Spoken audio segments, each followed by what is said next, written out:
साथ के साथ मेरे प्लस सब्सक्रिप्शन में अगर आप अभी तक नहीं जुड़े हो तो जुड़िए मेरे साथ। 24 महीने का कोर्स लेकर साहिल 10 एज ए कोड लगाकर आपको अनअकैडमी पर कनेक्ट होना है। चलिए शुरुआत करते हैं डियर, है ना, आ जाओ।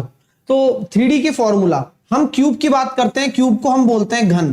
तो घन का जो आयतन होता है वो भुजा क्यूब होता है और उसका टोटल पृष्ठीय क्षेत्रफल होता है 6 गुणा भुजा स्क्वायर और उसका जो कर्व सरफेस एरिया होता है वो होता है 4 गुणा भुजा स्क्वायर।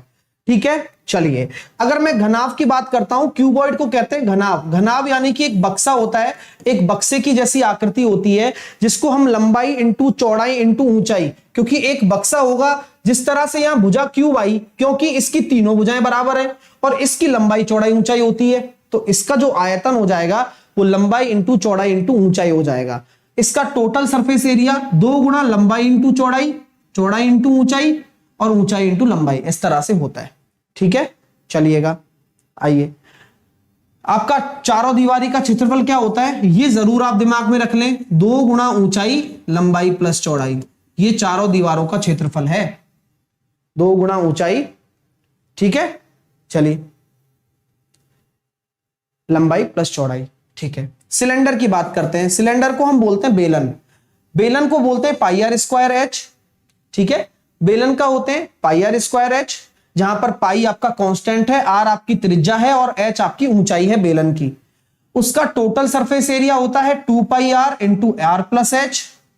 ठीक है, घबराइए नहीं, अभी तो जस्ट मैं आपको बता रहा हूं कि ब्रीफली क्या होता है, अभी तो इनको एक्सप्लेन भी करूंगा। ठीक है, चलिए सिलेंडर का अगर हम लेटरल सरफेस एरिया या कर्व सरफेस एरिया या वक्र पृष्ठीय क्षेत्रफल पूछे तो वक्र पृष्ठीय क्षेत्रफल होता है 2 पाई आर एच। ध्यान से देख लेना, दिमाग में रखना। कोण की बात करेंगे 1/3 पाई आर स्क्वायर एच। कोण का पृष्ठीय क्षेत्रफल total surface area pi r into l plus r. ठीक है, और एल यहां पर क्या है, तिर्यक ऊंचाई है, r square plus h square का अंडर रूट।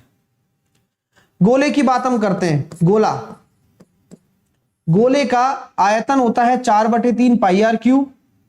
गोले का टोटल पृष्ठीय क्षेत्रफल होता है 4 पाई आर स्क्वायर और कर्व सरफेस एरिया भी 4 पाई आर स्क्वायर होता है।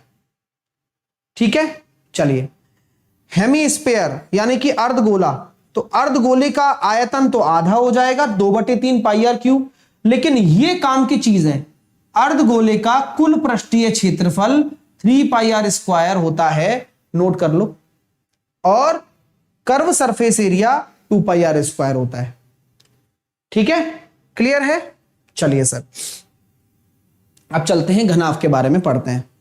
तो घनाभ की अगर मैं बात करूं तो घनाभ को हम कहते हैं समांतर षटफलक। 6 भुजाओं की, मतलब यहां पर हमारे पास अपने 6 फलक होते हैं, तो 6 फलक वाली आकृति है, इस तरह से लंबाई मान लो, चौड़ाई मान लो, ऊंचाई मान लो, कुछ भी मान लो। एरिया मैंने आपको, आयतन का ये फॉर्मूला आप सब लोग नोट करो पहले तो, दिमाग में कॉपी में लिखो। आयतन का जो फॉर्मूला होता है, एक्चुअल फॉर्मूला 3D आकृति में यही होता है, आधार का क्षेत्रफल इंटू ऊंचाई, area of base into height. Sir ऐसा क्यों फॉर्मूला बनाया गया, क्योंकि जब आपके सामने घनाभ बनाया गया इस तरह से, तो इस घनाभ में आपका जो आधार था, देखिए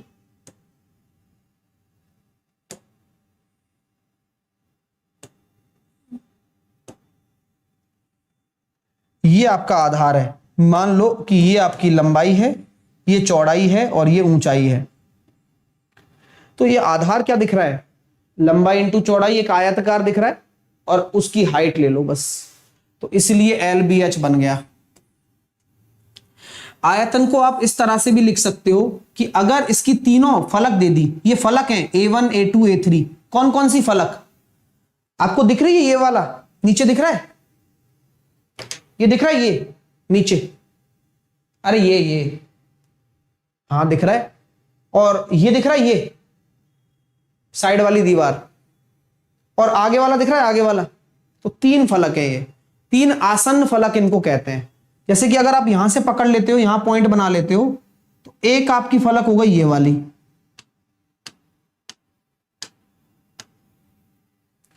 एक आपकी फलक हो गई ये वाली,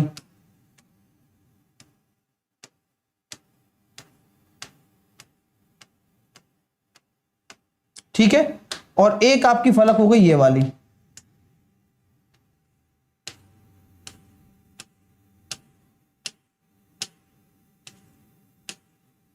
ठीक है, तो तीन फलक जो दिख रही है ना, तो ये तीनों फलक हैं। इन तीनों फलकों का क्षेत्रफल दे रखा है, देने दो, और उनका तीनों फलकों का क्षेत्रफल दे रखा है, उनके गुणनफल का अंडर रूट भी आयतन होता है। ये बात याद रखना, ये बहुत जरूरी फॉर्मूला है। अब आते हैं विकर्ण पर। तो किसी भी घनाभ का विकर्ण क्या होता है? लंबाई का स्क्वायर, चौड़ाई का स्क्वायर और ऊंचाई का स्क्वायर का अंडर रूट। ठीक है, और चार दीवारी का क्षेत्रफल क्या होता है? आधार का परिमाप इंटू ऊंचाई। तो आधार का परिमाप इंटू ऊंचाई, ये हमेशा किसी भी आकृति का, अगर आप कर्व सरफेस एरिया निकालना चाहते हैं तो यही फॉर्मूला काम आएगा। बिल्कुल आएगा भाई, जीडी में क्यों नहीं आएगा। चलो, अगर हम बात करते हैं लेटरल सरफेस एरिया, वक्र पृष्ठीय क्षेत्रफल, पार्श्वीय सतह का क्षेत्रफल, 2 गुणा ऊंचाई लंबाई प्लस चौड़ाई। याद कर लेना, संपूर्ण पृष्ठीय क्षेत्रफल पता ही है, लंबाई इंटू चौड़ाई, चौड़ाई इंटू ऊंचाई, लंबाई इंटू ऊंचाई। और संपूर्ण पृष्ठीय क्षेत्रफल का, संपूर्ण सतह का क्षेत्रफल अपन ने ऐसे भी निकाल सकते हैं अपन, क्या? लंबाई, चौड़ाई और ऊंचाई के योग का स्क्वायर में से विकर्ण का घटा दो। सर ये क्या है? ये वही है भाई, L plus b plus h का होल स्क्वायर बराबर L square plus b square plus h square plus 2LB BH HL। तो क्या हम इसको अलजेब्रा की चीज को घनाभ से संबंधित बना सकते हैं क्या? हाँ, देखो बना सकते हैं। ये तो अपना हो गया टोटल सरफेस एरिया, ये मेरा हो गया विकर्ण का स्क्वायर, हो गया नहीं हो गया, और ये अपना LBH का स्क्वायर। तो अगर आपको टोटल सरफेस एरिया निकालना है, ये निकालना है मान लो, तो आप क्या करो, LBH के स्क्वायर, ये दे रखा होता है कि लंबाई चौड़ाई ऊंचाई का योग ये है, ऐसा भी दिया जा सकता है। हाँ, ऐसा भी दिया जा सकता है कि लंबाई चौड़ाई ऊंचाई का योग ये है, टोटल सरफेस एरिया निकाल के दिखा दो, और विकर्ण ये है। तो भाई साहब और कोई विकल्प नहीं बचेगा अगर तुम्हें ये फॉर्मूला नहीं आता तो। हाँ, कोई और विकल्प ही नहीं बचेगा तुम्हारे पास अगर तुम्हें ये फॉर्मूला नहीं आता तो लगाना। तो इस फॉर्मूले की उपयोगिता बहुत है, मैंने टॉप क्लास आपको ये चीजें बता रहा हूं। ठीक है भाई, चलिए नेक्स्ट, घन की बात कर रहा हूं मैं अब। तो घन की क्या है? तीनों भुजाएं बराबर, सारी भुजाएं बराबर होती हैं, दिख रहा है आप। भुजा क्यूब होता है आयतन, total lateral surface area 4 into भुजा स्क्वायर। लेटरल सरफेस एरिया में क्या छोड़ देते हैं आप? एक तो आप टॉप छोड़ देते हैं और एक आप बॉटम छोड़ देते हैं, यानी कि आप किसी भी आकृति का बॉटम, किसी भी आकृति का आप टॉप भी छोड़ देते हैं और बॉटम भी छोड़ देते हैं आप। ठीक है, हाँ चलिए आइए, है ना। और संपूर्ण पृष्ठीय क्षेत्रफल होता है 6 गुणा भुजा स्क्वायर, और डायगोनल आपका होता है √3 इंटू भुजा। यानी कि किसी भी घन का अगर आप डायगोनल निकाल रहे हैं तो वह डायगोनल होगा √3 इंटू उसकी भुजा। चलिए अब आते हैं बेलन पर। तो बेलन का क्षेत्र आयतन क्या होता है? आधार का क्षेत्रफल, आधार क्या है? वृत्त है, πr square h, πr square h, देख लो आ गया। लेटरल सरफेस एरिया मैंने क्या बताया था? आधार का परिमाप इंटू ऊंचाई। आधार का परिमाप क्या होगा? 2πr, यही तो होता है, इंटू ऊंचाई 2πrh। क्या बात है यार। अब 2πrh तो वक्र पृष्ठीय क्षेत्रफल हो गया। वक्र पृष्ठीय मतलब ये वाला, ये होता है वक्र पृष्ठीय। और अगर टोटल निकालेंगे तो इसको भी जोड़ दो, इसको भी जोड़ दो, तो 2πr स्क्वायर और जोड़ दो, तो 2πr कॉमन ले लो, h प्लस r आ गया। है मजेदार चीज, बहुत गजब की चीज है। चलिए आगे, अगर खोखला बेलन हो तो, बेलन तो खोखला भी हो सकता है, तो कुछ नहीं करना, ऊंचाई तो वही रहती है, एक आपकी बाह्य त्रिज्या है, एक आपकी आंतरिक त्रिज्या है। तो देखिए मोटाई क्या होगी बेलन की? r minus r। क्षेत्रफल निकलो, लिख लो भाई, ये पेपर में आते हैं, पाई r square minus r square. ये क्या है? ये इसका है वलय का। याद करो, अभी मैंने 2D में पढ़ाया था ना कि ये ऊपर से देखने पर क्या दिखेगा? एक बल दिखेगी सर, एक बल दिख रही है ना, देखो pi r square minus r square 2 बार, ठीक है, नीचे काम आ रही है, देखो ये रहा, है ना, टोटल सरफेस एरिया में काम आएगा, ये रहा देखो, वहां जोड़ दिया मैंने, ठीक है। चलिए, तो मैं हर एक चीज बताऊंगा, तो ये हो गई ऊपर नीचे, है ना। बाह्य सतह का क्षेत्रफल, बाह्य सतह, अगर आपसे खोखले बेलन में पूछे कि बाहर की सतह का बताओ, तो 2 पाई बाहर की त्रिज्या आएगी, केवल बाहर की त्रिज्या, तो 2 पाई ये बड़ा आर एच। और आंतरिक सतह, यानी कि इसमें आपसे ये पूछ ले, अरे पूछ लेता है यार, सच बता रहा हूं, होगा नहीं, फिर देख लेना पहले ही, ये पूछ ले कि इस आंतरिक सतह का क्षेत्रफल बताओ, तो छोटा आर एच आएगा। कर्व सरफेस एरिया, दोनों को जोड़ दो, टोटल सरफेस एरिया, इन दोनों को तो है ही कर्व, और ये दोनों नीचे बल है और जुड़ जाएंगी दोनों, बस ठीक है। और volume pi r square minus r square into h, बस सेट हो गया। सर एपीजीपी कराओ, अभी करा देते हैं, चिंता मत करो, अभी कराएंगे, इसके बाद एपीजीपी होगा। मैं बस थोड़ा सा उसको सरकवा रहा हूं आगे, उसको 6.25 करवा देता हूं ना, हाँ 6.25 करवा देता हूं उसको।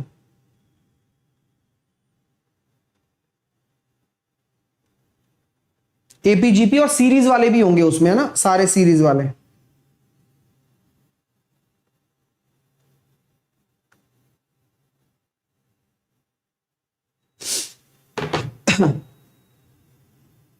आइए नेक्स्ट, अब आते हैं शंकु पर। शंकु कैसी आकृति होती है? शंकु देखो सर, एक तो इस तरह की आकृति होती है तंबू की तरह, तो यहां आप नोटिस कर रहे हो कि ये तो एक वृत्त हो गया और ये परपेंडिकुलर होता है, तो ये रेडियस है, ये ऊंचाई है, और ये तिर्यक ऊंचाई स्लैंट हाइट है। तो यह एच है हाइट, ठीक है, यह एल है स्लैंट हाइट, और ये आर है रेडियस, ठीक है भाई साहब। तो तिरछी ऊंचाई क्या होती है? वही पाइथागोरस लग जल जाएगा।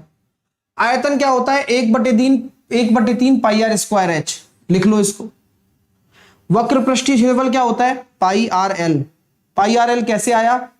आधार के परिमाप का आधा इंटू ऊंचाई, आधार के परिमाप का आधा इंटू ऊंचाई, पाई आर एल ऐसे आया। ये आपको प्रिज्म और पिरामिड में भी मदद करेगा, ठीक है। चलिए, हाँ, और संपूर्ण सतह का क्षेत्रफल क्या होगा? Pi r l plus pi r square, यानी कि ये भी जोड़ दिया, बस हो गया काम। अगर मान लो छिन्नक आ गया, छिन्नक फस्टम, तो फस्टम में क्या होता है सर? ये आर है, ये छोटा आर है, ये ऊंचाई है, और ये एल है। इसको कैसे निकालते हैं वो सब दिख रहा है। अगर मान लो मेरे को स्लैंट हाइट निकालनी है एल, ये वाला, तो मैं यहां से एक परपेंडिकुलर डाल दूंगा और फिर लगा दूंगा पाइथागोरस, और ये हो जाएगा आर माइनस आर, तो बन गया, देख लो पाइथागोरस लग जाएगी। एच बराबर ये निकालना है एच, ये तो एच है ही, तो एल निकल जाएगा h square plus r minus r का होल स्क्वायर। छिन्नक का आयतन देखो क्या होता है? 1/3 पाई बड़ा आर स्क्वायर छोटा r square r into h, ठीक है। आयतन तो बता ही दिया मैंने, ठीक है, इसको छोड़ो, ये आपके काम का नहीं है। ये वक्र पृष्ठीय क्षेत्रफल ले लो, पाई आर प्लस आर, ये वाला आर ऊपर वाला r, pi r plus r into l, और टोटल में ये तो आ ही जाएगा, आ गया, नीचे वाला पाई आर स्क्वायर आ गया, ऊपर वाला पाई आर स्क्वायर, बस बिल्कुल सिंपल गणित है, आपको लगानी है, आंसर आ जाएगा बस। छिन्नक मैंने पूरा कंप्लीट करा दिया है, पेपर में आता है। आते हैं गोले पर। गोले का आयतन होता है 4/3 पाई आर क्यूब, संपूर्ण पृष्ठीय क्षेत्रफल होता है 4 पाई आर स्क्वायर, ठीक है।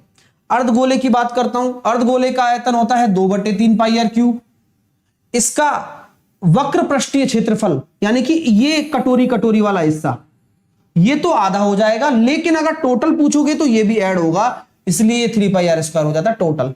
तो टोटल इसका 3 पाई आर स्क्वायर होता है, याद रखना, और वक्र पृष्ठीय 2 पाई आर स्क्वायर होता है, याद रखना भाई, इन पे क्वेश्चन आते हैं पेपर में, फिर गलती मत कर देना। चलिए सर, अगर मान लो खोखला कोई शैल हो, खोखला शैल देखा है?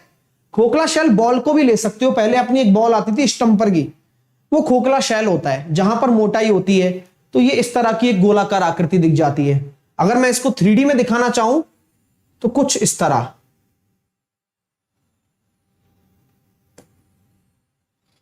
ऐसी कोई खोखली शेल होती है ना, है ना। तो वहां दो तरह की रेडियस बन जाती हैं, तो उसके आयतन में ज्यादा कुछ दिक्कत नहीं है। बस आप ये याद रखें 4/3 पाई तो रहेगा ही, r³ माइनस r³ क्योंकि खोखला शेल है। ठीक है। बाहर के पृष्ठ का क्षेत्रफल, तो बाहर का पृष्ठ है तो 4 पाई बड़ा r², क्योंकि बाहर की त्रिज्या बड़ी r है। ठीक है सर। और खोखला शेल है ना, हॉलो स्फीयर, तो बस 4 पाई r² माइनस r², बस total surface area curve surface area के बराबर होता है। ये तो लिख ही दिया अपन ने, है ना। आधा अगर हॉलो हो तो आधा, हेमी हो तो हेमी, हेमी हो तो कुछ नहीं करना भाई, सिंपल लेना है 2 पाई r² plus r² plus pi r² minus r²। ये क्या है सर? देखो मैं बताता हूं, सब बताऊंगा, सब एक एक चीज बताऊंगा। ये फॉर्मूले तुमने कभी पढ़े ही नहीं होंगे, लेकिन मैं आपको लिखा रहा हूं, पढ़ा रहा हूं, रीजन आते हैं पेपर में। सर ये क्या कर रहे हैं अपन, इसका कैसे निकालेंगे? आपको आता है? कैसे आता है ये भी बताओ। ये बाहर का आर है और ये कटोरा है, तो इसका वक्र पृष्ठीय क्या होगा? 2 पाई बड़ा r²। बोले यस सर, ये बात तो सही है। चलिए सर, इसका क्या होगा अंदर वाले कटोरे का? 2 पाई छोटा r²। क्यों? क्योंकि ये छोटी त्रिज्या पर बना हुआ है। ये भी बढ़िया बॉस। तो दोनों का तो कर्व ले लो, ले लिया, जोड़ के रखा हुआ है। और ऊपर से देखने पर ये पूरा ऐसा आएगा, और ऐसा देखने पर ये क्या दिख रहा है? एक वलय दिख रही है। ऊपर से देखो, ऊपर से देखो, वलय दिख रही है, और वलय का एरिया क्या होता है? पाई r² माइनस r²। तो इस तरह से टोटल सरफेस एरिया आ गया। वक्र पृष्ठीय यही होगा, केवल इन दोनों का योग। क्या बात है सर। और आयतन 2/3 पाई बड़ा r³, 2/3 पाई छोटा r³, घटा दो, हो गया काम। वीडी का सेट हो गया ना भाई, 12:30 बजे टाइम है ना उसका। तो अब आते हैं प्रिज्म पर। प्रिज्म कैसी आकृति होती है? प्रिज्म एक ऐसी आकृति होती है जिसका बॉटम और टॉप सेम रहेगा, और उसकी जो साइड की है ना वो सारी रेक्टेंगल रहेंगी, आप देख लो चाहे तो प्रिज्म को आप बेलन की तरह लीजिए, बस खत्म प्रिज्म। आयतन क्या होगा? आधार का क्षेत्रफल इंटू ऊंचाई, खत्म। अब जो भी आधार होगा वो ले लेना, ऊंचाई से गुणा कर देना। वक्र पृष्ठीय क्षेत्रफल क्या होगा? आधार का परिमाप इंटू ऊंचाई, लो खत्म, वही बेलन की तरह। और वक्र पृष्ठीय क्षेत्रफल ले लो टोटल के लिए, और 2 गुणा आधार का क्षेत्रफल कर दो, ये हो गया प्रिज्म। फिनिश। अब आते हैं पिरामिड पर। पिरामिड आपकी उसकी तरह होता है, कौन की तरह। कौन का 1/3 आता है, आधार का क्षेत्रफल आता है पाई r² h, तो आधार का क्षेत्रफल लो और h ले लो।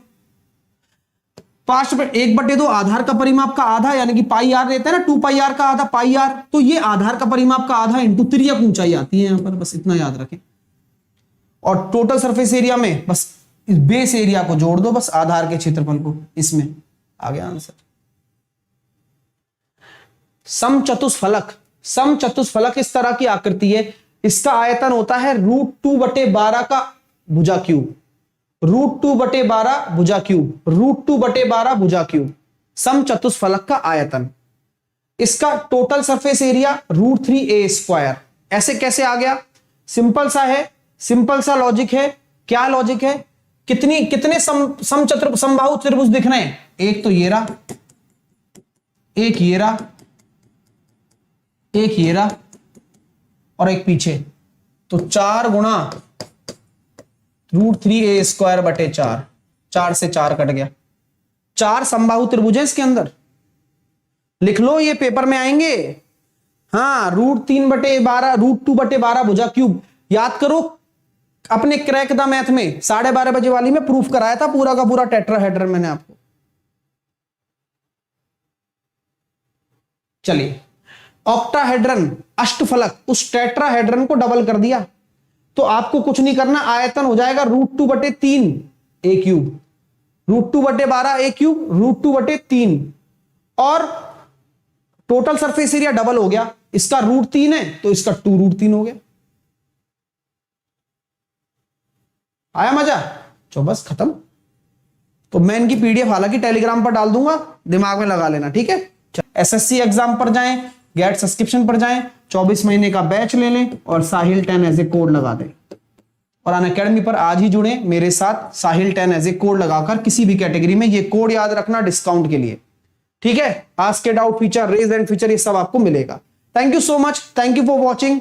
मिलते हैं थोड़ी देर बाद में आपके साथ एपीजीपी और सीरीज श्रृंखला वाले प्रश्न कराने वाला हूं, तैयार है ना?